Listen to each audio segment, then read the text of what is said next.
O livro da alma, Ibn Sina, conhecido como Avicena, segunda parte. Capítulo 1, seção 2. Alusão e contestação do que os antigos disseram a respeito da alma. Dizemos, pois, os primeiros filósofos há muito divergiram a esse respeito, na medida em que se diversificaram quanto à via adotada. Assim, houve dentre eles quem seguiu em direção à ciência da alma pelo aspecto do movimento. Houve dentre eles quem seguiu nessa direção pelo aspecto da percepção. Houve dentre eles quem juntou as duas vias. Houve dentre eles quem seguiu o caminho da vida sem maior detalhamento. Dentre eles, quem seguiu pelo aspecto do movimento acabou por imaginar que a moção não procede a não ser a partir de um móvel, e que o primeiro motor é, sem dúvida, móvel por meio de si mesmo. A alma seria, assim, um motor primordial e a moção espalhar-se-ia pelos membros, músculos e nervos. Desse modo, estabeleceram que a alma seria um móvel por si mesma e, por isso, colocaram-na como substância imortal, convictos de que aquilo que se move por si mesmo não pode morrer. Disseram que, por essa razão, os corpos celestes não se corromperiam, e nisso estaria a causa da perpetuação de seus movimentos. Houve dentre eles quem recusou que a alma fosse corpo, estabelecendo a substância incorpórea móvel por si mesma.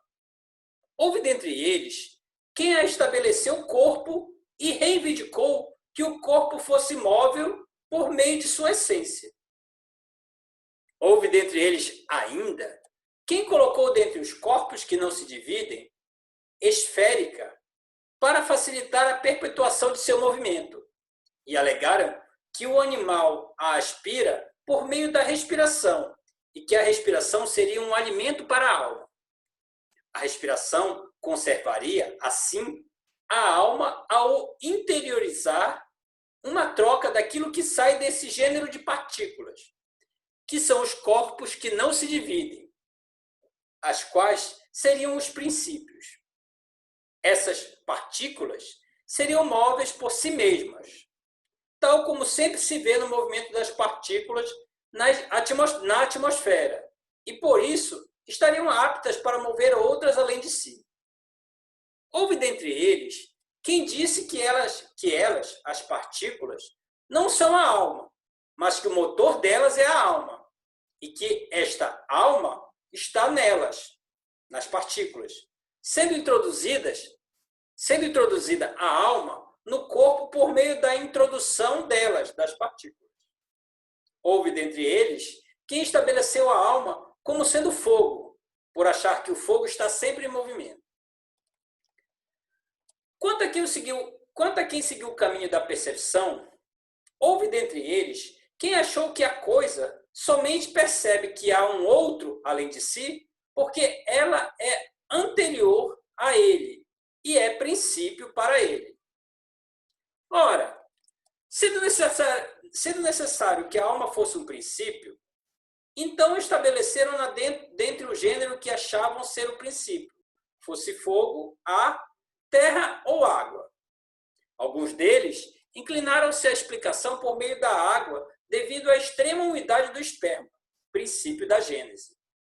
Alguns deles estabeleceram um corpo vaporoso, pois achavam que o vapor fosse o princípio das coisas, conforme as doutrinas que tu conheceste. Cada um desses disse que a alma somente conhece cada uma das coisas porque ela é da ordem da substância do princípio de todas elas. De modo semelhante, houve quem achou que os princípios fossem os números, e então estabeleceram a alma um número. Houve dentre eles quem achasse que a coisa somente percebe o que é semelhante a si e que o percebido em ato é semelhante àquele que percebe em ato. Assim, estabeleceram a alma composta de coisas que eles achavam ser os elementos. Este foi Empédocles, que colocou a alma como sendo composto dos quatro elementos, do conflito e do amor. Disse ele que a alma percebe cada coisa somente por meio da semelhança dela, coisa que é nela a alma. Quanto àqueles que juntaram as duas coisas, eles são como os que disseram que a alma é um número, motor por si mesma. Ela seria um número porque ela é a que percebe, e seria motor por si mesma porque ela seria um motor primordial. Quanto àqueles que consideraram a ordem da vida sem refinamento, houve dentre eles quem disse que a alma é um calor inato, na medida em que a vida se dá por meio dele, calor. Contrariamente, houve dentre eles quem disse que a alma é frescor, pois alma é derivado de respiração.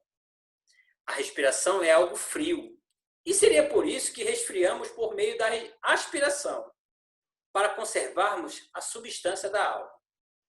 Houve dentre eles quem disse que a alma é, antes de tudo, o sangue, porque quando ele escorre, a vida se aniquila. Houve dentre eles quem disse que a alma é, ao contrário, uma mistura, na medida em que a mistura que se conserva estável não altera a saúde da vida. Houve dentre eles quem disse que a alma é, antes de tudo, síntese e relação entre os elementos. Isso porque sabemos que é necessária uma síntese para que dos elementos haja um animal, e porque a alma é uma síntese. Então ela tenderia ao que é sintetizado do timbre, dos odores e dos sabores, e nisso se deleita. Dentre os homens, houve quem pensou que a alma fosse a divindade, que se eleva acima do que dizem os ateus, e que ela, a divindade, estaria em cada coisa em conformidade com ela, a coisa.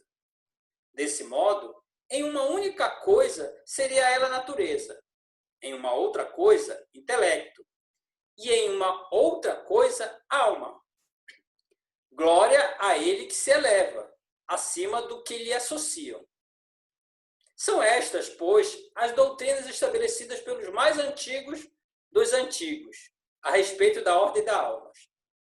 Todas elas são falsas.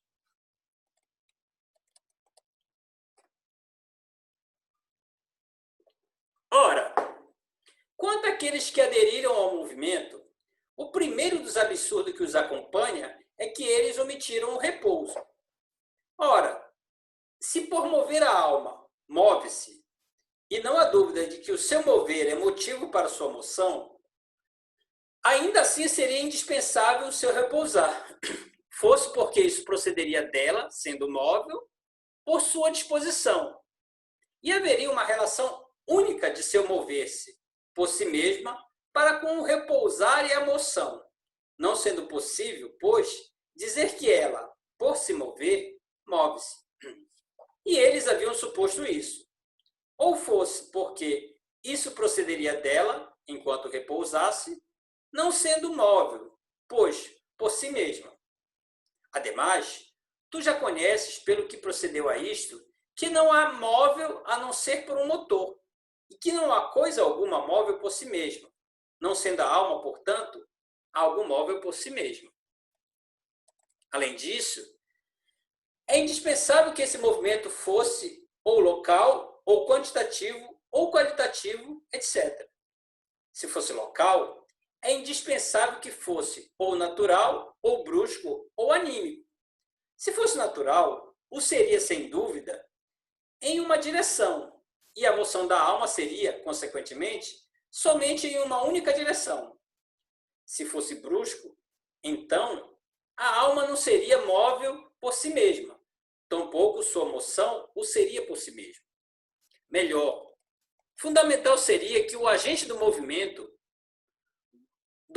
brusco, fosse o primeiro princípio e que fosse este a alma. Agora, se fosse anímico, então a alma antecederia a própria alma, e isso se faria, sem dúvida, de modo espontâneo. Ele, movimento, seria então o único, sem diferenças, sendo que sua moção se faria nessa única direção, ou seria diverso, sendo que nesse caso haveria entre eles movimentos. Como tu sabes, repousos, sem dúvida, não sendo, pois, a alma móvel por si mesma. Quanto ao movimento, sob o aspecto da quantidade, esse é o que mais se distancia da alma. Aliás, não há coisa alguma que seja móvel sob o aspecto da quantidade, por si mesma. Antes, ou por uma penetração de algo em seu interior, ou por uma transformação em sua essência. Agora, quanto ao movimento segundo a transformação, ou seria ele um movimento cujo modo de existir seria uma alma, e sendo alma, quando movesse, não mais seria alma. Ou seria um movimento cujo modo de existir seria alma em um dos acidentes. Ora, na primeira delas, o seu impulso não teria relação com a sua moção. Antes, haveria repouso no lugar, quando houvesse impulso no lugar. No segundo caso, a transformação teria por finalidade o resultado daquele acidente, mas, na medida em que resultasse a transformação, já teria cessado. Além disso, já esclarecemos a ti que não cabe à alma ser corpo, ao passo que o motor que move no lugar, por mover-se aos moldes daquilo que move, é, sem dúvida, corpo. Se a alma possuísse o movimento e o deslocamento, seria possível a ela separar-se de um corpo e, em seguida, retornar a ele. Aqueles filósofos colocaram o exemplo do mercúrio, que se aplica em certos corpos, e quando é agitado intensamente, o corpo se move, como sendo o exemplo da alma, rejeitando que o movimento fosse um movimento de escolha. Ademais, tu já sabes que a opinião sobre as partículas é um delírio, falsa. Tu sabes também que a opinião de um princípio elementar é uma aventura. Aliás, é um absurdo que disseram, que a coisa precisa ser princípio para que conheça aquilo que está além dela. Ora, sabemos e aprendemos, por meio de nossas almas, coisas cujos princípios não somos nós. Agora, quanto à explicação do caminho de quem pensou que o princípio fosse um dos elementos? Ela consiste no fato de que conhecemos coisas cujos princípios não são, sob aspecto algum, os elementos.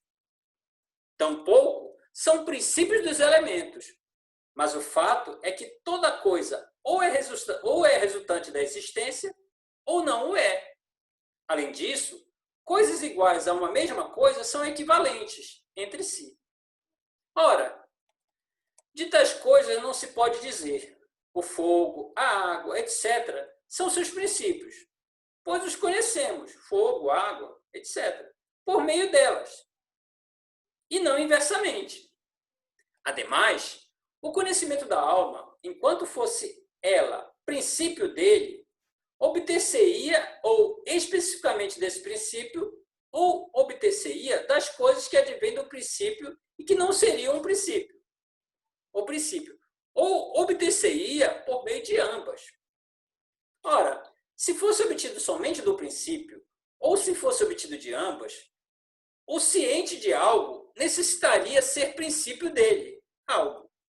E assim a alma seria igualmente princípio do princípio e igualmente princípio de sua essência, na medida em que ela sabe de sua essência. Se fosse considerado que ela não soubesse do princípio, mas soubesse das disposições e das variações que se ligam a ele, quem decidiria que a água, o fogo, ou um deles seria princípio?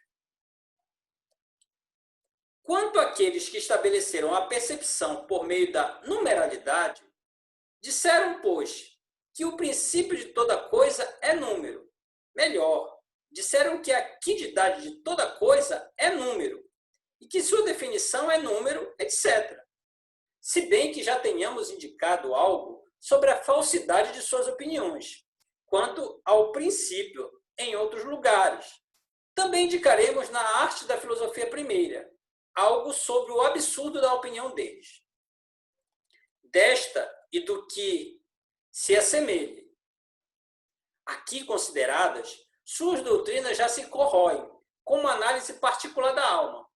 Isso porque refletimos e pensamos: será que a alma somente é alma porque ela é um determinado número tal como 4 ou 5?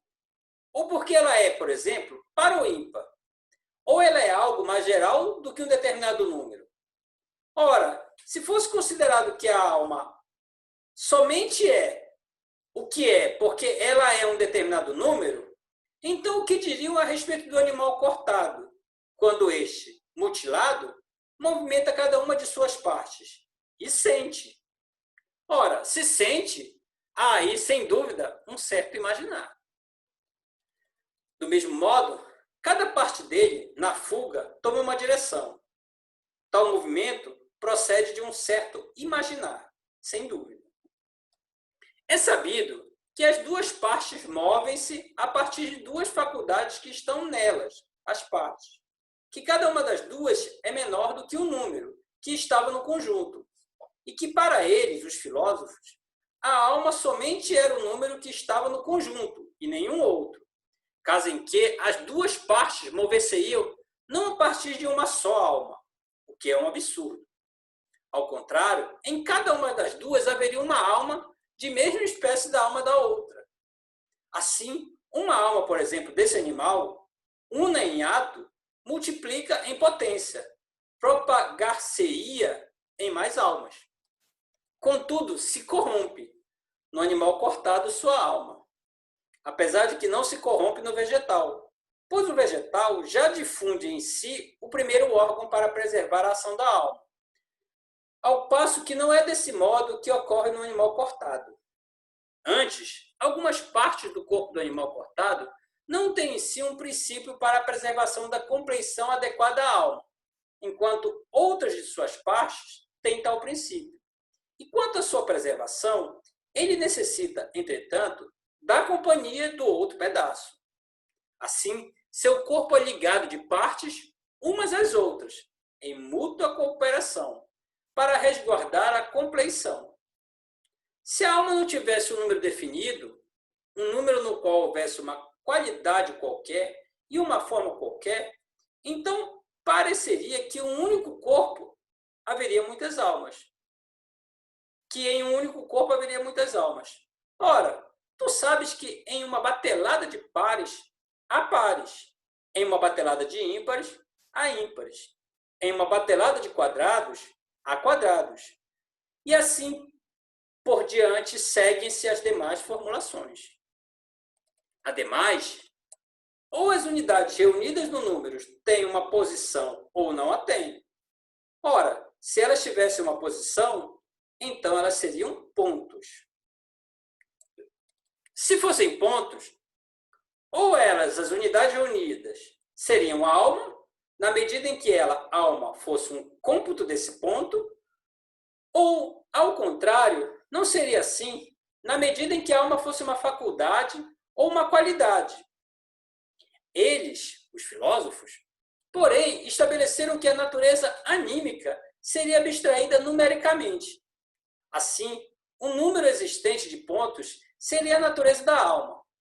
Logo, todo corpo, quando suposto nele haver aquele certo número de pontos, seria detentor de alma. Ora, tu podes supor em cada corpo quantos pontos desejar. Assim, cada corpo, em sua condição, torna-se-ia detentor de alma pela suposição de pontos existentes nele. Agora, considerando que não houvesse posição no número, em que elas, as unidades, fossem unidades separadas, no que se separariam? Visto que não há para elas matérias diferentes, nem se vinculam a elas outras características, nem outras diferenças. Coisas semelhantes somente se multiplicam em matérias diferentes. Ora, se elas, as unidades, tivessem matérias diferentes, então elas seriam detentoras de uma posição e teriam corpos distintos. Além disso, nos dois casos, como se ligariam essas unidades em conjunto ou com os pontos? Pois se suas ligaduras e suas junções fosse algo da natureza da unicidade e da pontuosidade, seria preciso que as unidades e os pontos marchassem para a reunião. qualquer que fosse o lugar onde estivessem. Ora, se houvesse um catalisador que reunisse um deles aos outros e um agregador que os agregasse uns aos outros de modo a se ligarem e os conservassem ligados, então esta coisa principalmente seria a alma.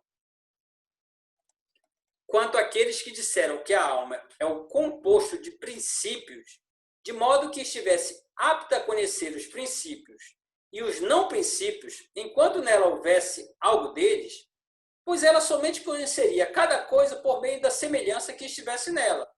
Ser-lhe-ia, pois, imperativo que a alma não conhecesse o que deveria a partir dos princípios que fossem divergentes de sua natureza.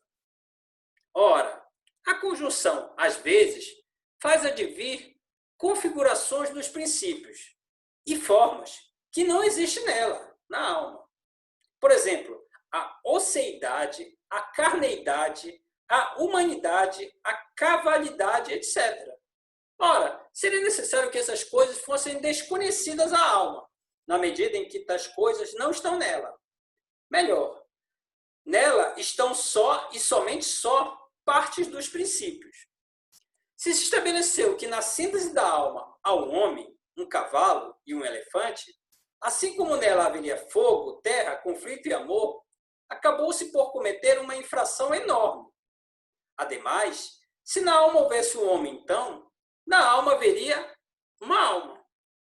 Logo, haveria nela, outra vez, um homem e um elefante, e isso iria ao infinito. A esse respeito, abomina-se a postura, pelo aspecto do que se exige sobre ela, na qual Deus Altíssimo ou não seria ciente das coisas, ou ele seria um composto das coisas. Ambas são descrença. Pois, com isso, seria necessário que ele fosse não ciente do conflito, visto não haver conflito nele. Ora, o conflito torna necessária a divisão e a corrupção naquilo em que ele, conflito, está. Desse modo, Deus Altíssimo seria incompleto da ciência dos princípios. Isso é uma infâmia, é uma descrença.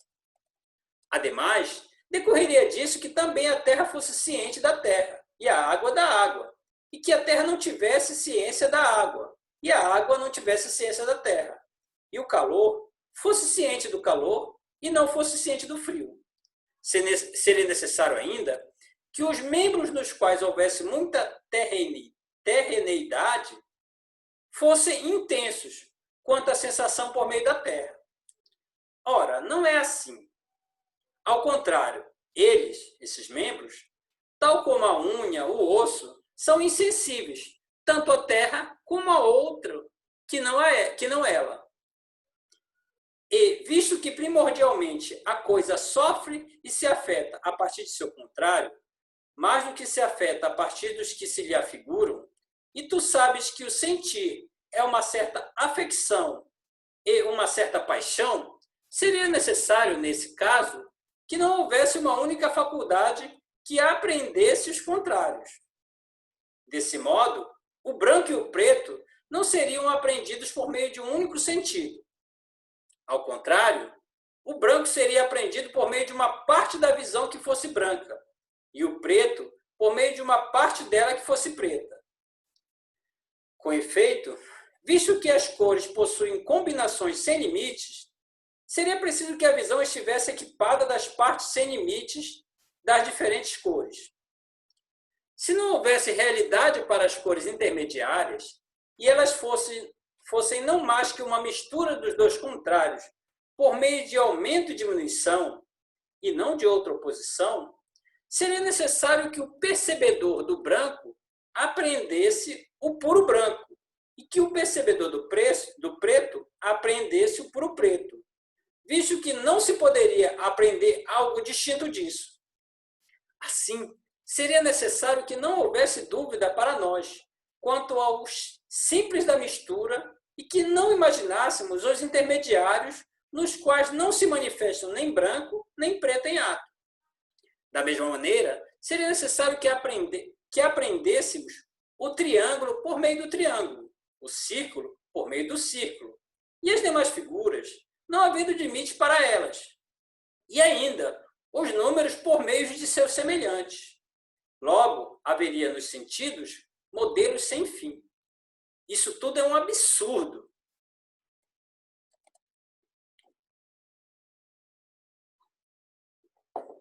Tu sabes que uma única coisa basta para que, por meio dela, sejam mensurados os contrários.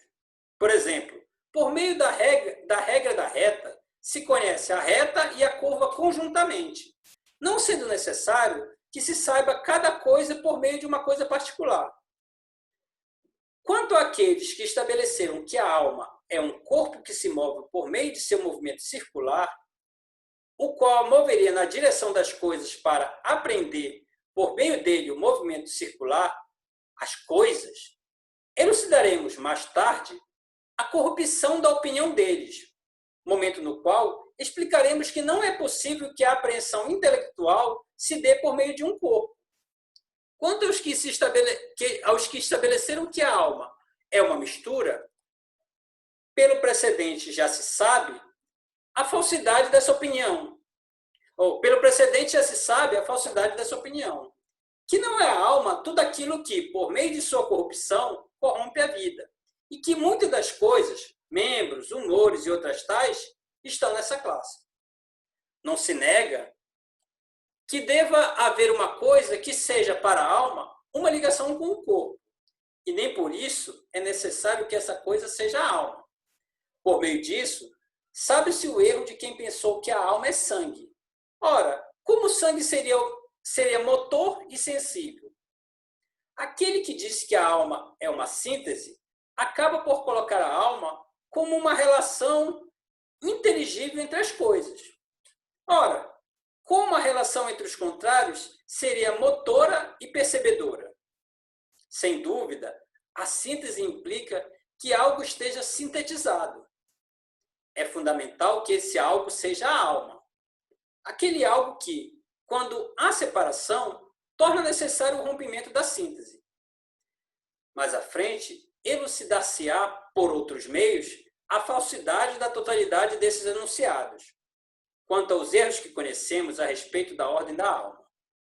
Agora, pois, é necessário seguirmos além, com o estudo da natureza da alma, tendo já feito enunciado a respeito da contestação dessas opiniões, não de modo necessário nem rigoroso, mas foi somente em razão disso que assim o deixamos. Fim da seção 2 do capítulo 1.